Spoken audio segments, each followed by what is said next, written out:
রিলায়েন্স জিও একটা সময় মরি না গেছে রে, এই ভয়েসটার মাথা যে কি ঢুকিল, কসা হ্যাঁ চালাও ওইটা জিও ভাড়া দিল, কসা আমার মেলা পয়সা ফ্রিতে চালাও।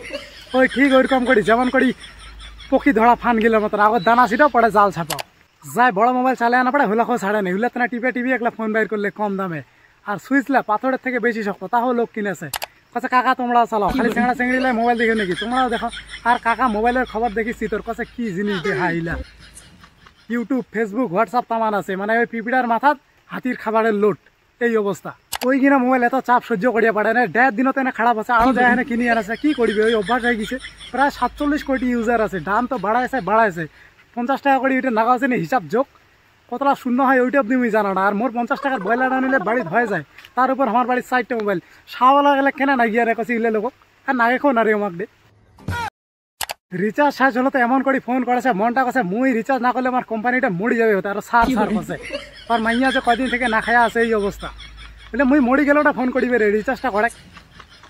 আর কতলা তো ওই লোকাল চিংড়ি লোক দিছে ফোন করি, আর হিলা তো এমন করে ফোন করেছে আও করিয়ে ঢং ঢাং নাই, মনটা কাছে CEO of the Jio telecom. একটা রিচার্জ করির গেলে সারাদিন গরুর মতন খাটিবা না গেছে। আরে আমার এতে একটা হাজিরা গেলে 300 350, যতটা আমার রিচার্জের দাম। আর ওই শালা গেলে কি বুঝি পারে, এসি রুম নয় হ্যাঁ বিমানত, এই দেশ থেকে ওই দেশ, এই হিটে থেকে হুটে বাড়ির বলে উপরতে আমার বিমান, 50 টাকার মূল্য বুঝিবে আমরা না জানি। গরিব মানসি গেলে কেউ করি কোতলা তো কাহতে রিচার্জে করে না রে, এত রিচার্জের আমার দাম। কি আরো করবে, মারা পোর্ট মারো, অন্য কোম্পানি না গেলে পোর্ট শট মারো না, ভয়টা দেখাও, নাহলে মুখে চান্দা টান্দা দেও।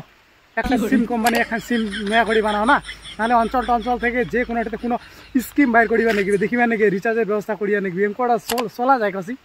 কি যে হবে রে, এলে আমাক মারি খেলাবে, লুটি না খাসে রে, অরিজিনাল লুটি খাসে আমাক।